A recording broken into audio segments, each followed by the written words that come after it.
Steering through uncertainty. That's always our priority, making sure that people have jobs. Ford Motor Company leads contract negotiations between Unifor and the Big Three amid uncertainty with the U.S.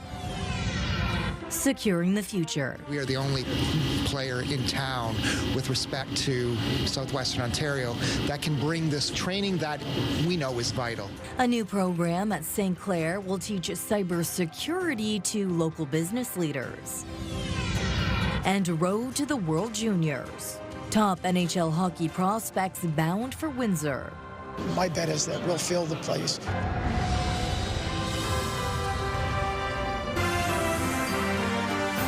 CTV News with Stefanie Masotti. Good evening, and thank you for joining us on CTV Windsor and AM 800.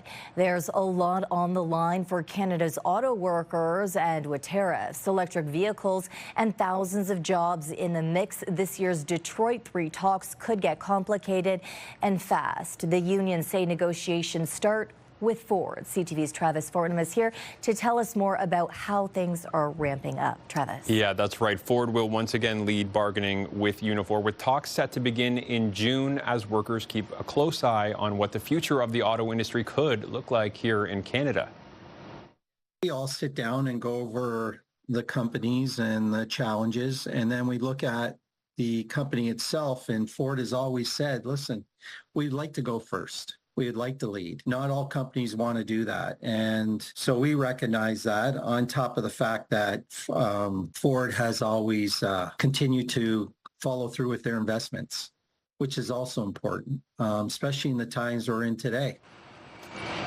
The union represents thousands of auto workers across Canada, including 2,000 here in Windsor, where job security is expected to be the biggest issue at the table. This year's talks also come with major uncertainty, including continued U.S. tariff threats, questions around electric vehicles, and growing concerns about the long-term future of auto manufacturing in Canada. James Stewart, president of Unifor Local 444 and chair of the Stellantis Bargaining Committee, says job security is always top of mind. That's always our priority, making sure that people have jobs, making sure we're not being decimated by the current politics out of the U.S. and the current trade policies.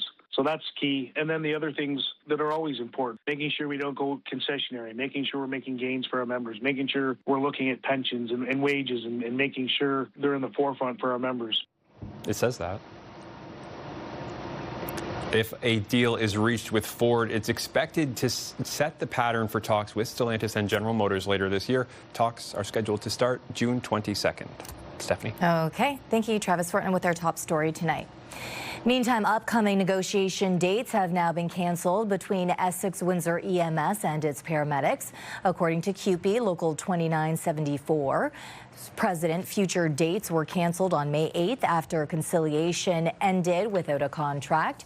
The union says they are waiting for the Ontario Labour Relations Board to draft an essential ambulance service agreement.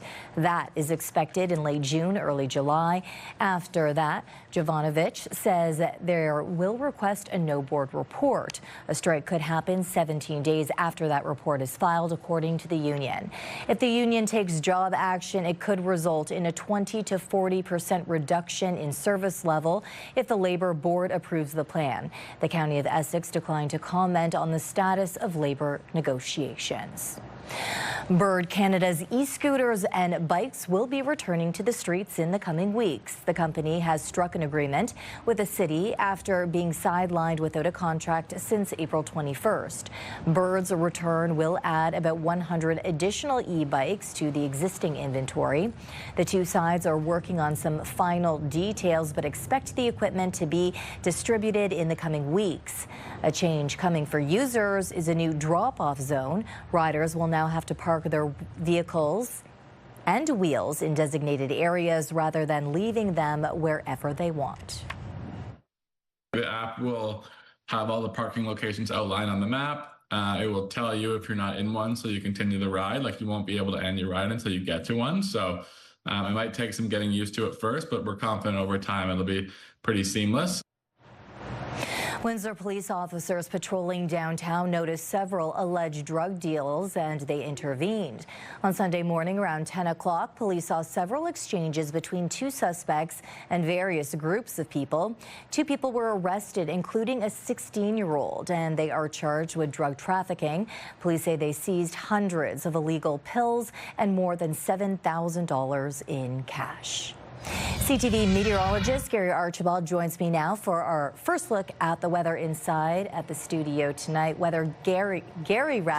Rain will continue into this evening.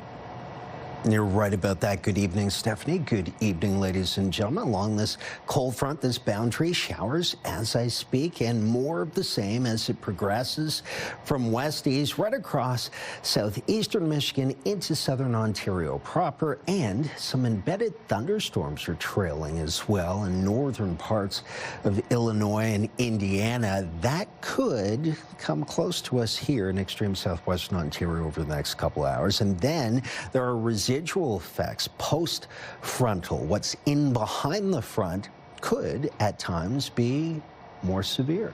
Could see some thunderstorms to keep us up early tomorrow morning. I'll break down what you need to know long range just ahead. For now, I'll send it back to you at the desk. Today marks the last day for people to fill out their census forms. Stats Canada says reminder letters will be sent out to households that don't complete the form on time. They may also follow up with phone calls and in-person visits. Not completing the form could eventually result in a $500 fine. The census is completed every 5 years, and the information is used in how public resources are allocated. Now, this is our question of the day. Did you complete the Statistics Canada 2026 census? Go to our website to cast your vote, ctvnewswindsor.ca. Yesterday, we asked, do you plan to work past the age of 65? Of just over 600 votes, 76% say no, they plan to be on retirement. And it's shaping up to be another tough year for people looking for summer jobs, with the rise in unemployment disproportionately impacting young people. When you have a bit higher unemployment overall, then a lot of organizations and businesses have the luxury of hiring people that might have more experience, and that kind of puts out the young people. And there's that old adage, how do you get experience if you won't give me experience? So we are seeing a bit of that, and some of that slowdown is because of the tariffs. Some businesses are cautious and so on. But as far as generational thing, I mean, certainly like any generation, they've got to learn how to do things a little differently than maybe they're used to. Everything is digital these days. Youth unemployment rose to 14.3% in April, more than double the current overall unemployment rate of 6.9%. Youth Employment Services says it's often a good idea to focus on seasonal jobs like landscaping, summer camps, hospitality, and retail. Artificial intelligence is changing how many organizations do business, but it's also changing the way they can be targeted. Joining me with the details tonight on how executives can go back to school for AI training to protect their companies is CTV's Sanjay Maru tonight. Sanjay. And Stephanie, this is all about preparing local leaders on how to respond to a cyber crisis before it actually happens. St. Clair College is teaming up with two cybersecurity firms for a brand new program. This is not for students, however, but for working professionals. New concerns this morning at St. Clair College after reports emerged of a possible ransomware attack targeting the school's student information systems. This is a fictional news report generated entirely by artificial intelligence. It's an example of how AI can be used to impersonate trusted voices and trick people into handing over sensitive information. Experts say cyber attacks are now moving so quickly that organizations have far less time to decide whether a threat is real and how to respond. When those logs come in, those anomalous, malicious logs, you can take some time to analyze it. Today, you've got to have the ability to use AI to do what would normally take 3 hours within 3 minutes. It's that need for faster decision-making that's led St. Clair College to partner with cybersecurity simulation company CyberX and the SANS Institute, a global cybersecurity training organization, for the creation of Now AI, putting executives from all sectors, from healthcare and banking to even municipal government, through a full day of simulated AI-driven cyber attacks attacks designed to mirror the pressure of a real crisis. We're inviting technologies in that we want to enable and create efficiencies, but those technologies that we're inviting into our organizations are highly disruptive. We don't fully understand them, and without understanding what we're inviting in, we're never ready. That readiness has already been tested locally. In 2023, a ransomware attack hit the regional hospital network serving Windsor, Essex, and Chatham-Kent, disrupting operations and exposing some patient and employee information. The University of Windsor reporting a cybersecurity incident in 2022. And just this month, universities across the country were impacted by a cybersecurity incident involving Canvas, a platform used by students to access grades and assignments. We are the only player in town with respect to southwestern Ontario that can bring this training that we know is vital. It only takes one exercise for you to become an expert, and certainly we want it to be on the proactive aspect as opposed to living the exercise in real time. Officials say Windsor Essex is a natural fit for Now AI because of its concentration of manufacturing, financial services, and public sector organizations. The program is expected to launch at St. Clair College this October. And even though this program is for working professionals, Silvaggi believes this partnership could eventually help shape what students learn in the classroom, perhaps becoming part of the college's standard curriculum in the future. Meanwhile, experts say with AI making cyber threats faster and harder to spot, the response cannot be left to IT teams alone, and that we as citizens all have a part to play. Incredibly interesting. Super interesting. I'm obsessed with the topic of AI, and this is just the next step to teach not just students, but those professionals, those municipal leaders, those business leaders who need to really get well-versed in all this. Yeah, so essential. Okay, Sanjay Myra, thank you for this. Windsor Spitfires general manager Bill Bowler got some bad news today. Star forward Ethan Belchez will not be returning to Windsor. Belchez took to Instagram to announce his intentions today. He is heading to Michigan State University next season to play for the Spartans. Belchez is a former #1 pick who played 2 seasons in Windsor before getting hurt before playoffs. He is expected to be a first-round pick in next month's NHL draft. It's the second player to leave after forward Jack Nesbitt announced his commitment to the University of Michigan last week. The timing, again, I don't know how many teams are losing 2 players like this, but again, it's just part of it. It's nothing out of our hands. It's out of our control, and honestly, it's not news that we expected, but it's nothing that we don't think we can adapt to. After knocking it out of the park as co-host a couple of summers ago, Windsor is being rewarded by Hockey Canada with the full World Junior Summer Showcase Tournament in July. CTV's Bob Belichico has the details. It will maximize our sport tourism infrastructure. The region is getting a big injection of sports tourism this summer after landing the 2026 World Junior Summer Showcase. So it's a wonderful injection of about $300,000 to $400,000 into our local economy and help support a tourism workforce of over 11,600 people that are employed in tourism and hospitality, and further underscores the importance of sport tourism. Hockey Canada is partnering with the city and the Windsor Spitfires for a second time after a successful run as co-host with Plymouth in 2024. At that time, we really pushed hard and to provide the support and the infrastructure, and I think they were, quite frankly, shocked at the number of people that we got out for 2, basically foreign teams. That first impression paid off as Hockey Canada is now bringing the entire showcase to town from July 26th to August 1st at the WSCU Centre, featuring Canada's national junior hopefuls along with the top players from Finland, Sweden, and the United States. They saw this as a huge opportunity. It's a lift. It's something they can showcase,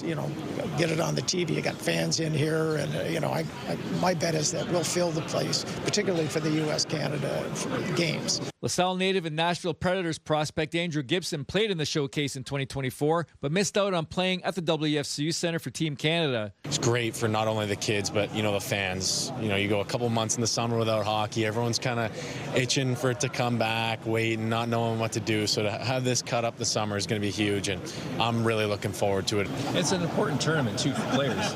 Yeah, this is huge for, making the team. Canada will kick off the showcase against Sweden on July 29th, play Finland the next night, and cap it off against the United States on August 1st. Bob Belichico, CTV News. The Windsor District Football Officials Association is in need of referees and is hosting a clinic this week. We try to hold a clinic every year. We're always trying to get people, and that's the start, a level 1 clinic. And if we can hold on to people, 2 or 3 every year, that's helpful to us, but it's tough. Ideally, the organization would have 40 refs, but right now they have about 30. The group is hosting a clinic at the OSSTF office at 547 Victoria Avenue in downtown Windsor. Windsor officials spread themselves between the OUA, CJFL, High School, and Essex Ravens. They aren't the only group with a shortage of officials. Soccer has upwards of 250 and could use more officials. According to the president of the Essex County Soccer Association, one thing needs to be understood. For coaches, players, and parents, it's acceptable when players make a mistake, but it's unacceptable somehow when referees make a mistake. So just a reminder to everybody out there, they're learning too. Meantime, in Amherstburg, Council has decided to upgrade the Ball Diamond at the Libero Center. All those details online at ctvnewswindsor.ca. A new report indicates Canadians are delaying retirement. CTV's Robert Lothian has the details. Between costs at the pump and in the aisles, for some it feels like there's no getting ahead. I never thought I went to a mission, but I did, and they helped me out a lot. So that just goes to show how expensive things are. And the finish line, retirement, can feel like it's moving further away. Because I got it started off a little bit later, I had kids at a young age, so I'll probably be working until about 75. I'm hopeful that I'm going to be able to retire before 65. I think that it comes down to prudent planning and, putting away money over time and hopefully compound interest offsets, inflating costs. New Statistics Canada figures show delaying that final day on the job as a trend. In 2025, the average retirement age rose to 65.4 years. That's up from 61.6 years just 2 decades ago.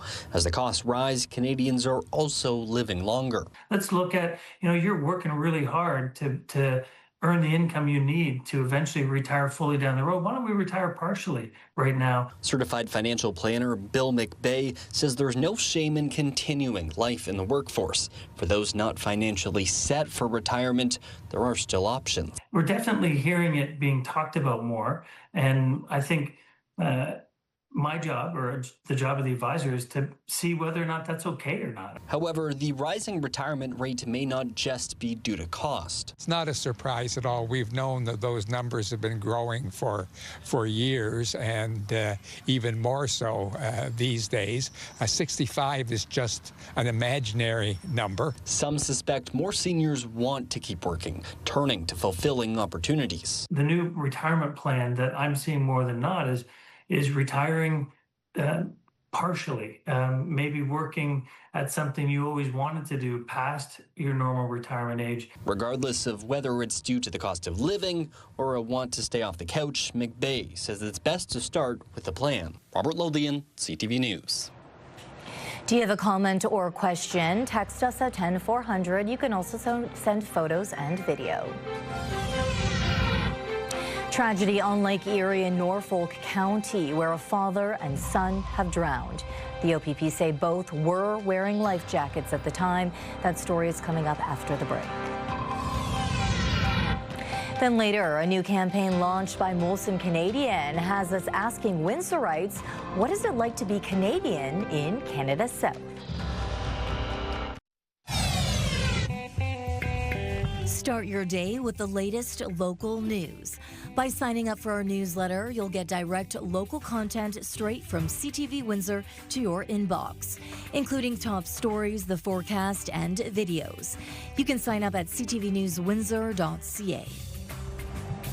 Provincial police have identified 2 bodies recovered from Lake Erie yesterday as a father and his young son. They were reportedly out canoeing but never came back to shore. With the latest on the OPP investigation, here's Jerry Dewan. Emergency responders were called to the waters just west of Long Point around 4 Monday afternoon for a report of overdue boaters. While mercy crews responded to the area, both individuals were located by a passing boater approximately 2 nautical miles from shore. The Canadian Coast Guard attended and recovered both individuals from the water. A 53-year-old man and his 7-year-old son were pronounced dead a short time later. Both were wearing life jackets at the time of the incident, and police are continuing to search for the boat they departed shore in. Robert Kuznets owns Inner Bay Marina and Trailer Park near where the incident happened. He declined to go on camera out of respect for the family, but he warns that being in the water at this time of year brings a specific set of concerns. Kuznets says his greatest concern for people on the lake at this time of year is the water temperature. I did speak to the Canadian Coast Guard, and the water is anywhere between 7 to 10 degrees yesterday. So again, it really comes down to the fact that if you are going to venture out in the water, make sure that you do have warm clothing. Make sure you have a plan in place. More importantly, though, make sure you let somebody know when you're coming back. The other concern is that emergency services geared towards boaters don't go into full effect until the May long weekend. Sanchuk says in smaller communities, everyone feels the loss, especially when a child is involved. I was speaking to some of the first responders, one of the paramedics last night and early this morning, and they know who this young boy is. And again, it affects everyone. OPP are now searching for the canoe the victims were in and are asking boaters and residents to call if they spot the vessel. Near Long Point, Jerry Dewan, CTV News. OPP say 7 people from the GTA are facing charges for allegedly taking bribes during G-Class driving tests. An investigation was launched by the Serious Fraud Office in September of 2024, looking into irregularities in a G-Class license exam program in Ontario. Investigators allege the bribes were done to give specific applicants favorable treatment. The accused, who range in age from 43 to 65 years old, face a number of charges including money laundering. An independent civilian oversight agency is set to investigate the conduct of members of the Toronto Police Drug Squad. The Law Enforcement Complaints Agency, which looks into public complaints about police conduct in Ontario, says Toronto's police chief notified its director of potential misconduct involving members of the drug squad.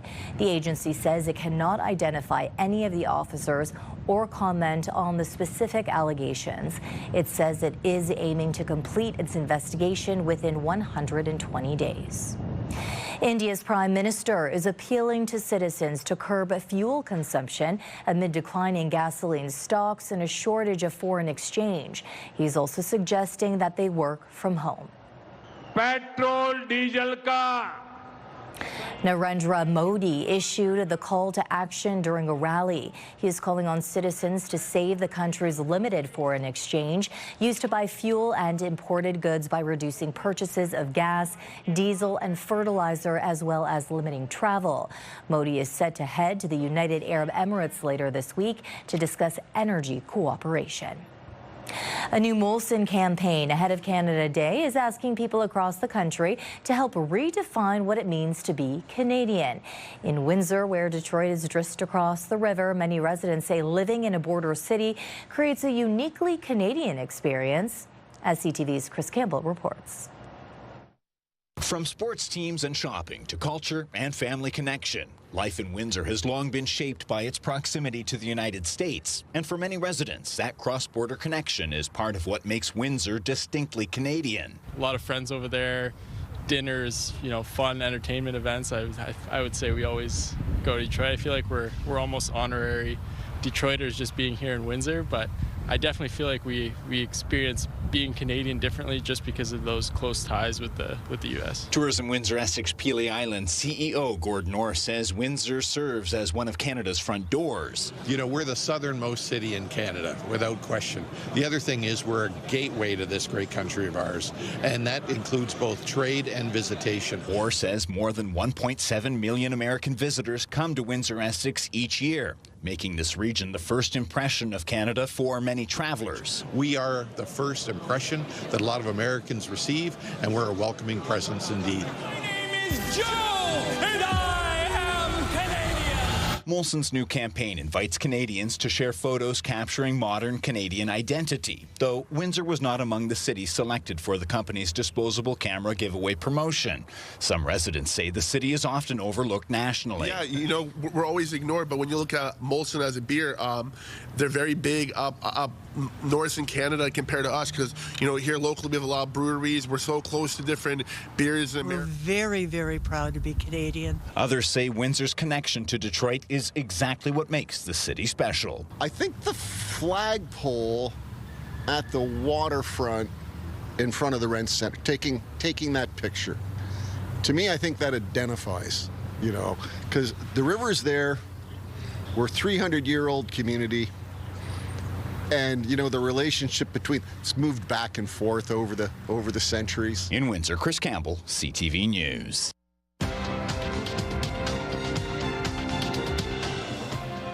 Canada's main stock index reversed course today as gains in energy stocks offset losses in tech. In Toronto, the TSX gained 152 points. In New York, the Dow added 56, the Nasdaq fell 186. The Canadian dollar lost almost a quarter cent. On commodity markets, gold dropped $42 an ounce and oil gained more than $4 a barrel. It's Big Check Day at Windsor Regional Hospital. We'll tell you what $268,000 can buy for pediatric care in Windsor later on in our newscast. Thank you, Anthony Daniel, for this great sunrise image that he shot in tribute to his mother on Mother's Day. If you've got an image, shoot it horizontally for TV, no less, right? And text it to us at 10400. We'll talk rain tonight, thunderstorms into early tomorrow coming up next. Discussion here at Windsor City Hall. Windsor's top stories. A major project is about to get underway. Breaking news alerts. Severe weather is a possibility. And watch live. Good evening, and thank you for joining us. Download the CTV News app.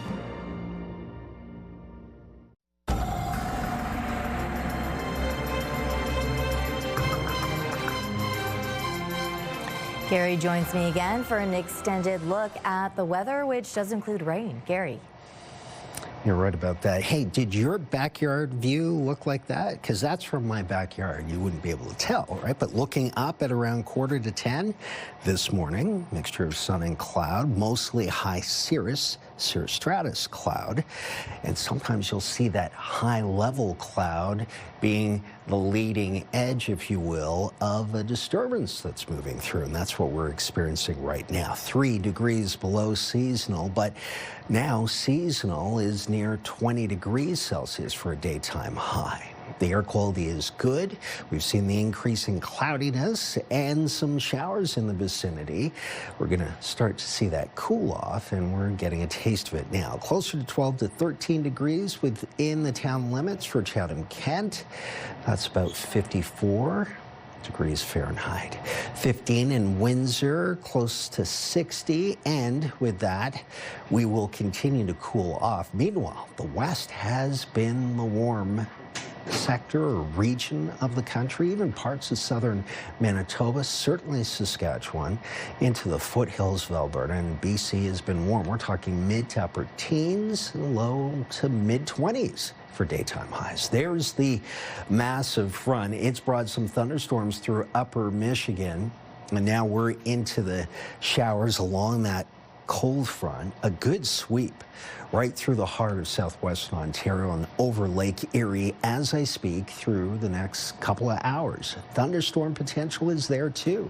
And notice you can see and make out the spin of low pressure, right? The core is just sitting over us and almost stalls out. It's being blocked. Sometimes ahead of a system is another system that's quite strong. Could be an area of high pressure, for example, that's blocking. So that means we're going to stay cloudy and unsettled for a little while. And the reverse side of this area of low pressure, remember, low pressure spins counterclockwise in our hemisphere. On its reverse side, it can induce more showers right across the very same region that the initial cold front brought and is putting down right now an extension of rainfall along the shores, the north shores of Lake Erie and south shores. That's where the heaviest bands will lie for now through to early tomorrow morning pre-dawn. In fact, early tomorrow at 12 a.m., we could be experiencing some thunderstorm activity.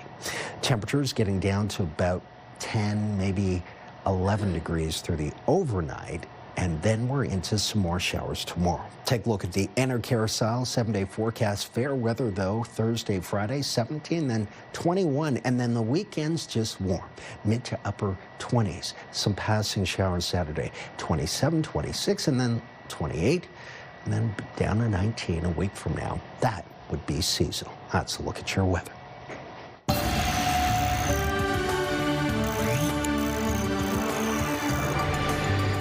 We Care for Kids came through in a big way today for Windsor Regional Hospital. The charity presented a check for $268,000 today. It was collected throughout the past year at various fundraising events. The money paid for a newborn jaundice meter for the Family Birthing Center, pediatric ventilators for the NICU, and ultra-slim pediatric scopes for the surgical unit. A study published by the Canadian Medical Association Journal has found that babies born to mothers with endometriosis could face a slightly higher risk of birth defects, with focus on the word slightly. CTV's Geneviève Beauchemin reports. Christina Kasparian's long struggle with endometriosis has affected many facets of her life. A delayed diagnosis wreaked havoc in my system, my nervous system, my immune system, my fertility, my career, everything. 1 in 10 women live with endometriosis, a chronic inflammation where uterine-like tissue grows outside the uterus.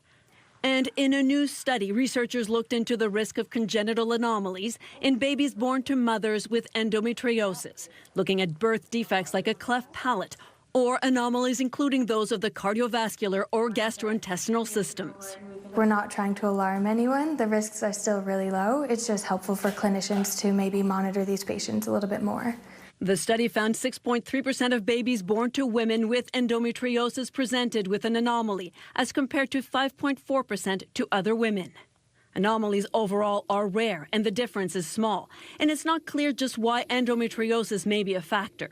There might be an impact through an inflammatory pathway that can change the gene expression when a baby is developing. And while experts say the study has limitations, it does provide insight on a disease that is underreported, often diagnosed too late. This is a significant illness that can impact on the quality of a young woman or an older woman's life, and then the other issues with fertility. So yes, definitely is something that we need to do better in terms of the medical profession. Experts say much more research needs to be done. Still, the study highlights the need for better prenatal care for those suffering with endometriosis. Geneviève Beauchemin, CTV News, Montreal. Canadian astronaut Jeremy Hansen and his Artemis II crewmates were welcomed to the Capitol Hill today.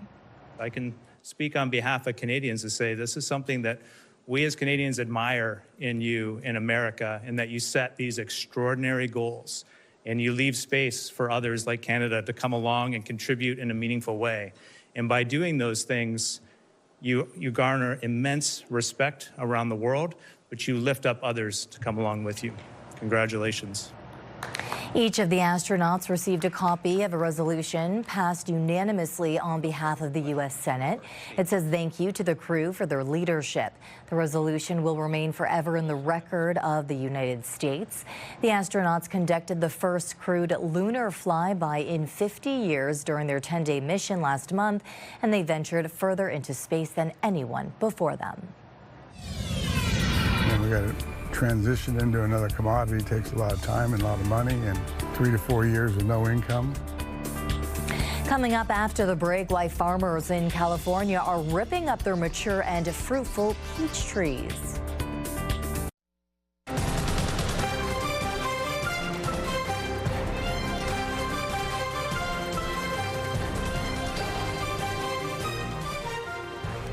A recent survey is outlining just how much financial strain Canadians are under. It's also showing how people are trying to stretch their dollars. CTV's Leah LaRocque reports. Dennis Granier can't believe how expensive life is these days. You try to find deals wherever you can because it's crazy out there. The price of food and gas, the biggest strain recently on people's pocketbooks. Food, electricity, everything, gas, for instance, right now, like people are They are suffering. A recent survey by Harris and Partners, a bankruptcy insolvency trustee, backing what many are feeling. More than 90% of Canadians changed how they managed their money in the past 6 months due to shifting economic conditions. We have two kids at home, and so double income, which is surviving. Nearly half of respondents say they're cutting back on overall spending, and 1 in 5 delaying major purchases they had planned just to get by. I'd like to go for a weekend fishing trip and stuff like that, but that's put on the back burner, maybe not even happen this year. The survey found that not only are many consumers delaying big purchases, but they are also struggling to cover everyday essentials and are dipping into savings and relying more on credit. They're delaying things like having a barbecue with their family because, they can only afford rice or soup or whatever it is. Delaying maybe going to a doctor's appointment that's a little out of the way because they can't afford the gas. Harris and Partners saying this summer is also when people can typically start saving, but this year is different. The result that we got that was like the most shocking to me is that 91% of the people said that the financial change to them was out of their control. Everyone looking for ways to save, including the Breslavs, who did the math and the planning ahead, hoping to stay ahead. We're from Shawville, so we come to the city once a week and do Costco. Leela Rock, CTV News. Farmers in California are being paid to rip out their mature and fruitful peach trees. It's a government grant to help growers figure out what to do with their fields now that fruit giant Del Monte Foods has gone bankrupt. NBC's Marciela de la Cruz reports from a peach farm in Sutter County, California. I would have at least 3 to 4 more years out of these trees. That was the plan Ranjit David had for this orchard. Now, he's one of about 70 growers across California scrambling to remove 60 acres of peach trees after growers lost their contracts with Del Monte following the closure of its Modesto cannery earlier this year. We have about 70 growers who have been left behind as part of this Del Monte bankruptcy. And as a result of the bankruptcy, we have watched our industry shrink by 25% virtually overnight. We never thought the name Del Monte would go away, ever. We thought that was kind of guaranteed. The impact stretching far beyond the orchards. We had to lay off and probably using half the seasonal workers that we would normally use. About 70% of the growers impacted by Del Monte's closure are in the Yuba-Sutter area. And while many farmers are still trying to figure out what's next, a new $9 million USDA funding package is offering some relief. It doesn't buy new trees. It simply allows the grower to prepare the ground to plant new trees. The California Canning Peach Association is adding another $1.5 million. In total, the funding will help remove about 3,000 acres of peach trees across the state. And while the relief brings some support, farmers say it's still a painful transition. And we got to transition into another commodity. It takes a lot of time and a lot of money, and 3 to 4 years with no income. Next week, rows of green peach trees here will turn into empty dirt. This here is about 20 acres. A visible reminder of how quickly this industry changed. We want you to see the Black Keys as they ignite the Coliseum stage on their Peaches and Cream Tour October 18th. Enter online at ctvwindsor.ca for your chance to win a 4-pack of tickets to see the Black Keys at Caesars Windsor, plus a $200 gift card. This is your CTV Windsor, our community calendar. Show your support to give hope and fund research to find a cure for cystic fibrosis. Join the walk to make cystic fibrosis history at their new location, Faro Riverside Miracle Park. See you next time on Our Community.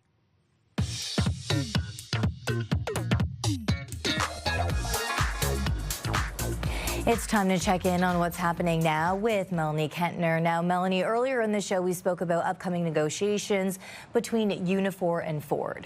Yes, we did. So one challenge the industry is facing comes after the government reopened the Canadian market to Chinese electric vehicles. Unifor has stated they do not support Chinese vehicles. And today, Michigan Governor Gretchen Whitmer openly applauding bipartisan efforts in Congress to ban the importation, manufacturing, and sale of Chinese vehicles and any software or vehicles connected to China. Unifor President Local 200 John Dagnolo says he's pleased Whitmer is speaking out. You have to have people lead, and you just can't have puppets. And like in any industry, including the union, it gives me a different view. And if you don't get that different view and you just follow, then you're in a lot of trouble. We've got more details online at ctvnewswindsor.ca. And we also have some tips online, Melanie, from the Canada Border Services Agency. Yeah, it's almost a long weekend for Victoria Day, so they do have some reminders for travelers heading into Canada. Some tips include have your travel documents readily available, be prepared to declare, and check border wait times online before you leave. And in our social spotlight, sometimes it takes kids a while to realize sharing is caring.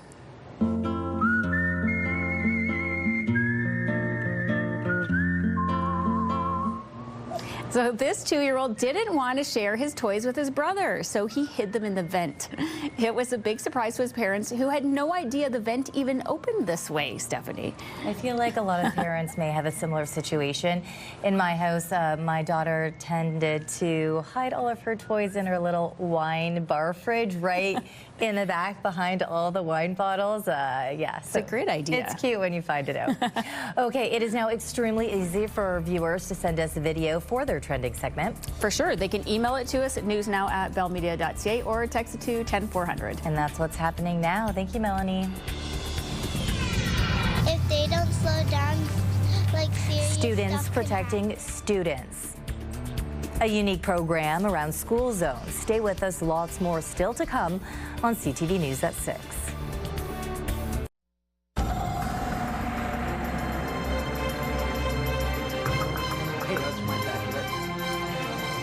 I was surprised. Well, it's your backyard. Beautiful. Trees look gorgeous. Oh, I appreciate that. I was surprised how windy it was. Not surprised, but... Well, it's cooler. And it feels cooler, especially in the morning. By the way, we were colder than the computer models suggested. I mean, we knew we were going to be around 1 degree Celsius. We were 1.4 this morning. We were not in the frost warning, but Chatham Kent was, and they were closer to 2 degrees Celsius, go figure. But it was cool. Things are going to warm up, but not before we deal with more rain as I speak. 15 degrees tomorrow, cloudy and rainy, especially in the morning. Fair weather Thursday, Friday, 17, then 21, and then 27 on Saturday, 26 on Sunday, 28 on Monday, and then back down to 19, which would be seasonal a week from now. But wow, 4 days of 20-degree Celsius weather. Some models even had flirting with 29, almost 30 on Saturday. That's not going to happen. But I think people won't be accosting me so happy. at the grocery store happy about the temperatures. You know what? It will be beautiful temperatures to play pickleball, which is definitely a hot topic lately. Travis? It's been a hot topic for a few years now, and apparently it's not letting up, because tonight in LaSalle, Council will discuss giving the town's Pickleball Association first dibs on 3 of the 6 courts on Front Road. It is a popular game. Have you guys played? I actually Yeah, have. I'm part of the Pickleplex, which I'll be playing tomorrow. Please. 1 p.m. I'm going to come. It's fun. It can get addictive. I'm going to try. It is a lot of fun. It is a lot of fun. Great. So join us at 11 and we'll talk about that. Okay, you better take home a W tomorrow. We're playing the pros. I mean, we're not going to win. You never know. But we're going to have fun. Yeah, of course. Okay, so finally tonight, a group of students at a Kitchener Elementary School are working to make school zones safer for themselves and their classmates. Artwork they created is being featured on new signs, urging drivers to be careful. CTV's Krista Simpson has the details. Slow down. Kids cross here.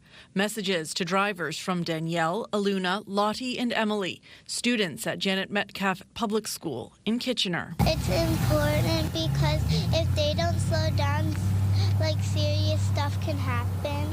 I understand that you were moved to create some art after a bit of an incident of road violence in your school zone. The artwork was drawn when the students were kindergartners, a response to a close call and concerns about safety for the school community. Now, the students are in grades 2 and 3, and their work is being used to spread the message about keeping school zones safe. I made the kids cross here. I made the 30-kilometer zone. They really thought about what the problem was and what needed to be solved, and they came forward for us in ways that adults have not in a lot of times. The signs come from Student Transportation Services of Waterloo Region through a grant from the Ministry of Transportation. Unveiled in time for Canada Road Safety Week, the signs will be displayed in front of 38 public and Catholic elementary schools in Waterloo Region. It makes me feel grateful and proud because our signs are like at different schools. The signs will be up over the next few weeks and will be brought out again during the next school year at times of heightened traffic risk. A student-led campaign reminding drivers of what's at stake when they're going through school zones. Krista Simpson, CTV News, Kitchener. I think without a doubt this will help. You know, sometimes with regular text you might miss it, but when you see, you know, a child's writing like that and drawing, it would catch your eye. It's great. I think we should do something like that here in Windsor and across Essex County. That'd be great. I think it's a great idea. Those young, precious little ones, not tainted by adulthood. Look at them improving the world. Well, we're all for anything that can obviously increase safety in our neighborhoods. On behalf of our dedicated team here at CTV News Windsor, thank you for watching. For updates throughout the evening, go to ctvnewswindsor.ca. Gary and I will be back with your only late local newscast at 11. Good night. Bring home the W, she puts on.